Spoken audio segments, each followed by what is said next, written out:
We gotta get the fuck out of here.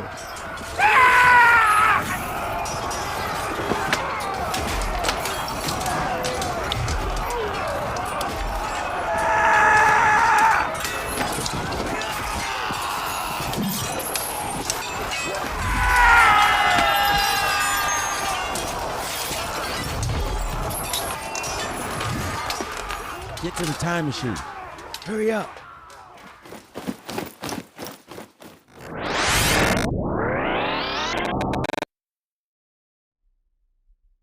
Holy shit, bro. That was fucking wild as fuck. This fucking time machine's been acting up lately. I should probably call the inventor and get it fixed. Strangely, he's gone dark on the internet.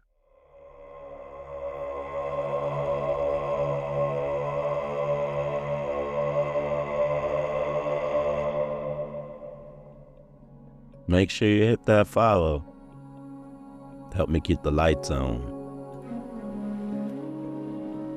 Hey everybody, welcome back to the show.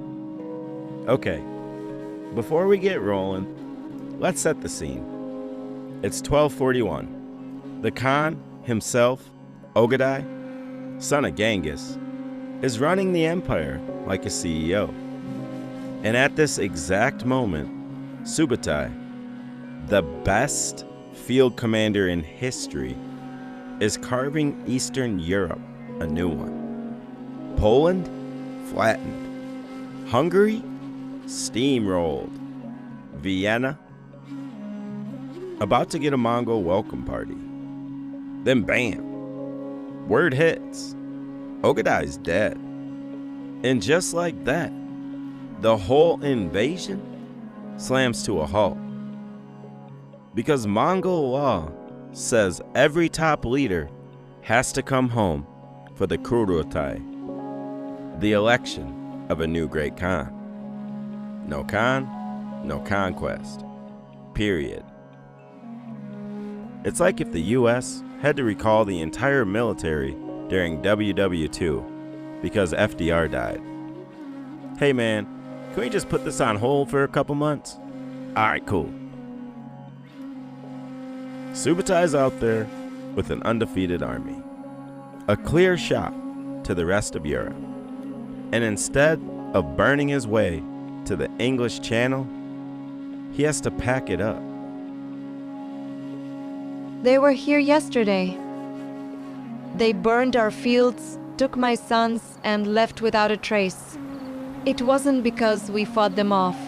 We didn't have the strength for that. I can still hear the flames, feel the absence of my children, and wonder if we'll ever truly understand why they were taken, or if we're just pawns in a game much larger than we can imagine. And here's the wildest part. Hungary called it divine intervention. But in reality, it was a fucking scheduling conflict. When Genghis died, Ögedei took over. He wasn't Genghis, but he kept the war machine humming. Problem was, he also drank like a fish. When he died, the Mongol royal family went full drama mode. Batu Khan in the west, Güyük in the east, Ögedei scheming in the middle. Everybody wanted the chair. Nobody wanted to keep the empire moving forward. We have unstoppable power. We could have taken the world, but instead, here I am, riding home, lost in my thoughts. As I get closer, I see the sons of the steppe. These men who once fought beside me are now arguing like children over a gold cup. We were so close to victory, but now it's wasted on greed and pride. How quickly we forget what we're capable of, distracted by trinkets while the empire crumbles.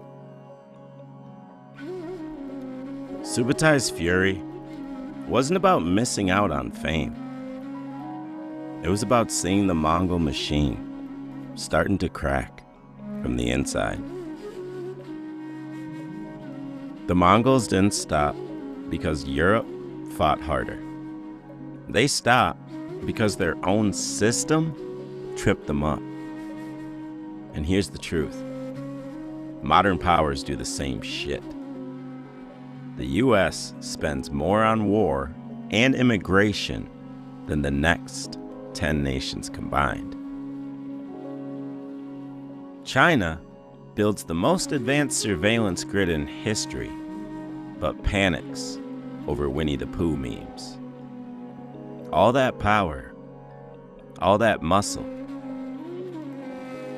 Subutai rode back to Mongolia with victory in his hands and dropped it at the feet of the politicians.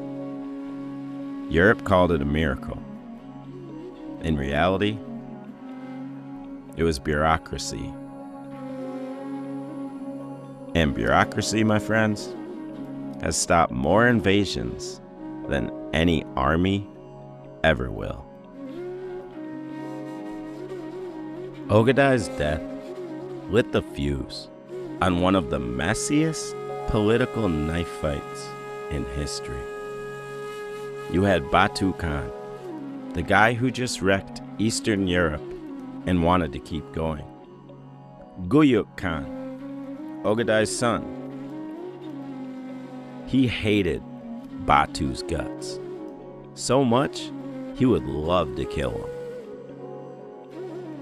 Sorhagtani Baki, the brilliant widow of Toloi Khan, Genghis's youngest son, who was quietly maneuvering her own sons into power. This was the Game of Thrones on steroids. Everyone claimed they were the true heir to Genghis's dream. But what they really wanted was control of the tribute pipeline, the rivers of gold, silk, and slaves flowing into Karakorum. And here's where the Nazi Germany comparison comes in. Because this power vacuum, it's exactly what happened in the Third Reich the moment Hitler's inner circle realized the boss wasn't coming back. Himmler wanted to negotiate. Göring wanted the throne. Bormann wanted everything. They weren't fighting for Germany. They were fighting for their own skins. And just like the Mongol elite weren't fighting for the empire, they just wanted their cut. We heard the hoofbeats before we saw them, echoing through the frozen silence of the night. The ground trembled with each step, growing louder until the air itself seemed to hold its breath. By the time they left, the snow was stained red, the earth soaked with the blood of those who couldn't run fast enough, couldn't fight hard enough. My wife didn't make it, nor did my children. They didn't even bury the bodies, just left them there, half covered in snow, like discarded trash. We heard the rumors. They were coming back in the spring, picking up where they left off. But then they were gone. You, time traveler, have you come to warn us of the end times? Are you not worried? Although seeing you makes me believe we will survive. All of us. Oh, Pavel. You're fucked, bro. You catch the plague pretty soon here. Shit. This pause in Mongol expansion was not peace. It was an open wound. Batu didn't forget Europe. Subutai didn't forget Europe. They just went home because politics forced them to. But in the meantime, the Mongols were still ripping through Asia, Persia, and the Middle East, keeping the tribute flowing, while the royal family argued about the crown. And here's where we drag America into the picture. Because this is exactly how modern empires work. The US will pause a war in one region, not because it's over, but because it needs to shift focus to another front. Nazi Germany, same deal. They paused the Western Front in 1940 to turn on the Soviet Union. They didn't stop because they had a change of heart. They stopped because they thought they could eat Russia for breakfast. The Mongols paused in Europe because the real fight was suddenly back home. We had them right there at our fingertips. Hungary was nothing but dust, its once proud cities reduced to ash and rubble. Poland was on its knees screaming for mercy, the cries of its people a testament to our power. One more push, one final blow, and Christendom would be nothing more than a memory, a word spoken in passing rather than a world we once feared. We were that close to bringing it all down. But now, after all that, I'm supposed to ride back to Karakorum. I'm supposed to bend the knee and hand over everything we fought for. Now I know someone's clutching their pearls right now. Cullen, are you really saying America's turning into Nazi Germany? Yeah, I am. Because the warning signs are the same. Nazi Germany didn't wake up one morning as a dictatorship. They eroded freedoms in increments. First, control the media. Then, redefine enemy of the state until it means anyone you don't like. Then, weaponize the law against political opponents and institutions of higher learning. And then, normalize violence against outsiders. Does it sound familiar? We've got whole states banning books.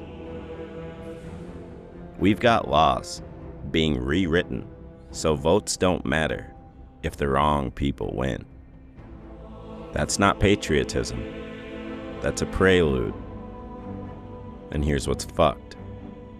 Nazi Germany's leadership chaos in '45, it didn't save Germany. It just made the end bloodier. The Mongol leadership chaos in 1241, it didn't save Europe. It just delayed the inevitable. Batu and Subutai turned their armies east. It wasn't retreat. It was regrouping. They crossed the same frozen rivers. But this time, they were thinking about the next war. And back in Karakorum, the knives were out. The kurultai would not just decide a leader. It would decide whether the Mongol Empire stayed united or split into rival khanates. That's the thing about history. We look at the Mongols and think they're gone. But the truth is, we're living in their shadow. Same greed, same power plays, same willingness to burn the world for an idea. Only difference, we've traded horses for lobbyists and swords for legislation. Batu? He's no fool.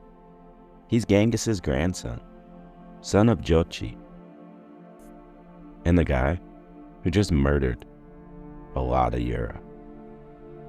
He demands respect. But here comes Güyük, Ögedei's son, thinking he already has the crown. Problem is, Batu and Güyük hate each other. And every prince in the family starts picking sides. We ride day and night, not for conquest, but for words. Every camp I enter is tense. Warriors polish weapons they have no intention of selling.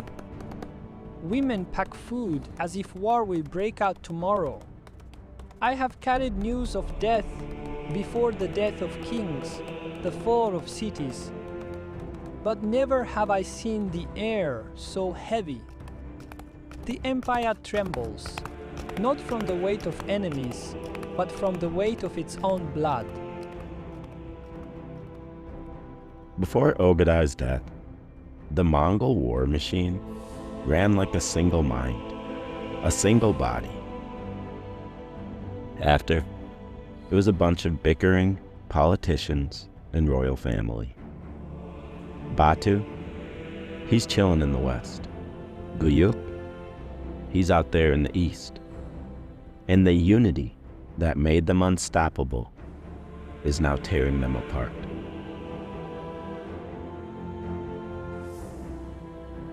They took me from Budapest, dragging me away as my home burned. I've walked for weeks, my feet aching, the cold cutting through my bones. In the camps, they speak in strange tongues, but I hear the tension beneath their words. I hear the sharp voices, followed by the silence that hangs between them. The men who burn my village won't even look each other in the eye.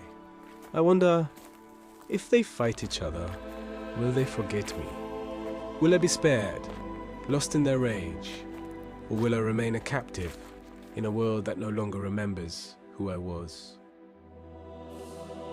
The Mongols, they could have taken Europe in the 1240s, but they didn't. That mandatory return froze their expansion long enough for Europe to breathe, regroup, and learn how to fight back.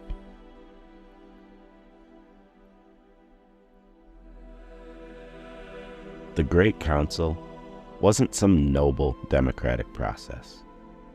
It was bribery, intimidation. Think party conventions mixed with a mafia sit-down.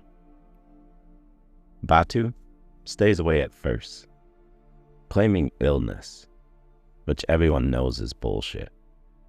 He's flexing. He's showing Güyük that without him, the West is uncontrollable. Right here is when the Mongol Empire stops being united.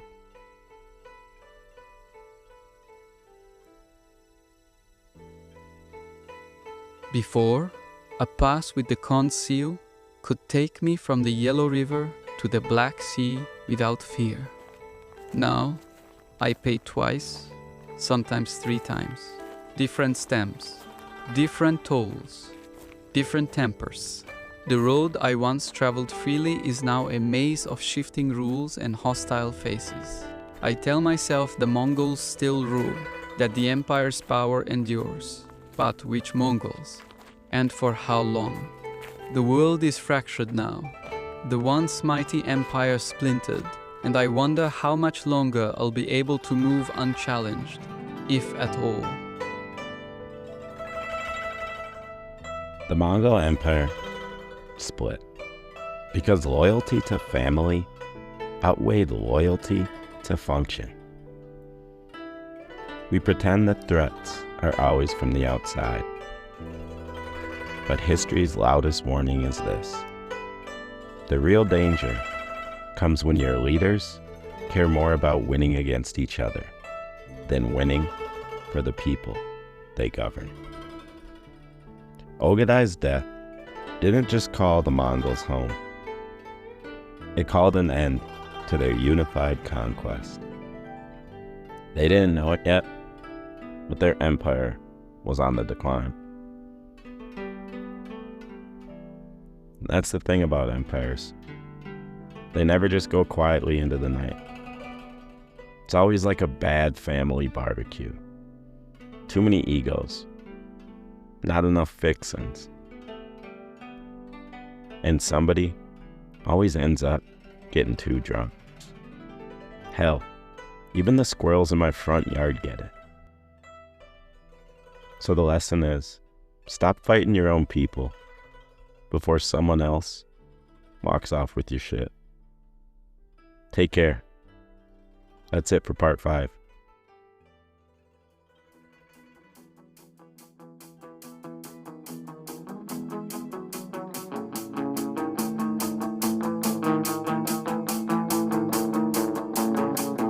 Something better come my way before I freak the fuck out. Okay, I know I gotta start looking too, but oh my god, I think I'm doomed. Like every minute it gets harder, rank gets steeper, and soon enough I'm gonna meet my reaper. Is this all we get? A couple cheap laughs and a deep regret. Baby, you are just another thing I'm lost to. Tally up the pain I caused you, giving it to someone brand new. God, I haunt you. Baby, I would be your fool if you let me, but forget me, 'cause I'm just another thing you're lost to. 'Cause I'm just another thing you're lost to.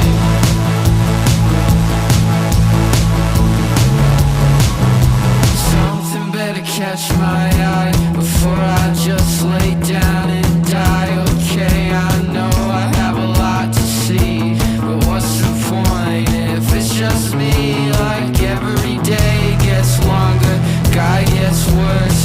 Soon enough I'm gonna know I'm cursed. Is this really true? I'll spend my life in debt to you.